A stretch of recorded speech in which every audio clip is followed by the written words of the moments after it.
Everything was 1840s. That podium, and then they said it's enough. The architecture was partly inspired by the Ízis temple. Originally there was a statue. We have painted. So originally it was without a plaster and it was painted on. And the altar was inserted into it. So we saw them from behind. It's kind of depression. So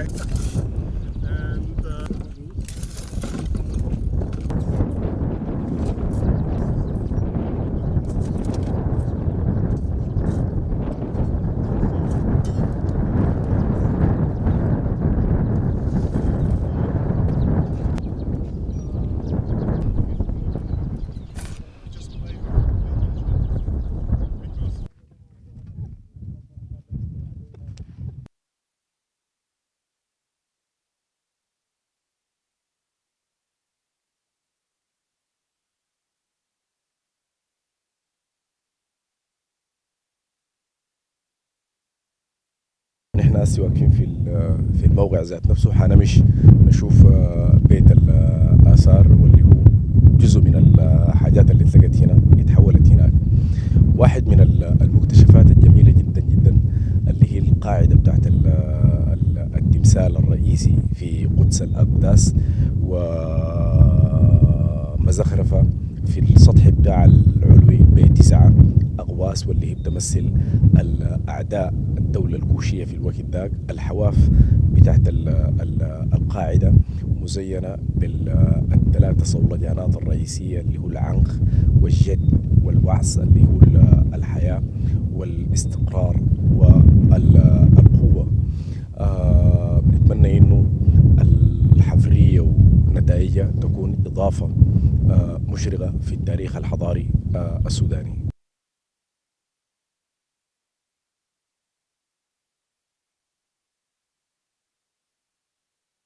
Archaeological expedition to Wat Banaga. The archaeological expedition to Wat Banaga has been working in the so-called Ízis temple at Wat Banaga since year 2018. And after the work in the front part of the temple, we moved our focus to the area where the main sanctuary of the temple was located. And actually, in the course of the present season, we've been already working here for 6 weeks, and we have 2 weeks ahead. We have discovered the main sanctuary of the temple and other adjoining rooms, which were equipped with a number of quite interesting cultic equipment, including including 2 beautifully decorated altars.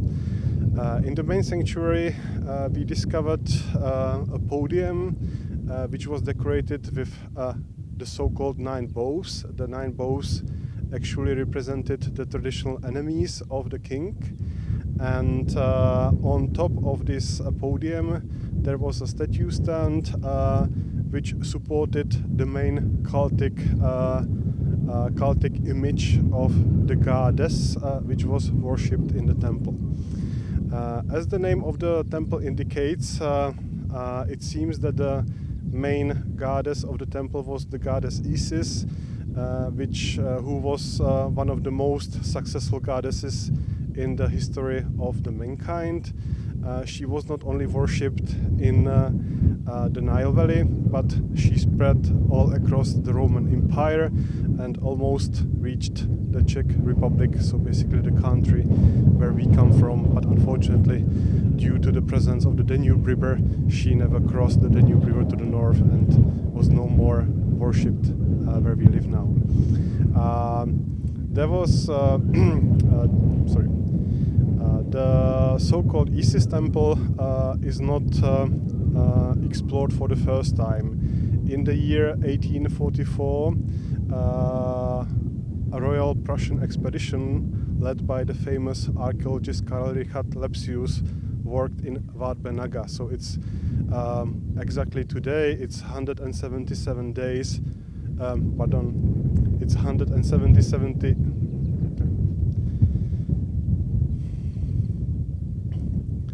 Exactly 177 years ago, the Lepsius expedition was excavating here in this temple. They worked in this temple only for a couple of hours, but made a very important discovery there. They discovered two bark stands, two altars that were inscribed in text with text in both Meroitic and Egyptian hieroglyphs. And exactly these inscriptions actually helped to decipher the Meroitic script. We can commemorate the event which happened in 1911, so it's exactly 110 years since now. And if the God gives, we might find here in the remains of the Ízi's temple another hint which would help to decipher the language, the Meroitic language, which still has not been deciphered, even though some important steps have already been done.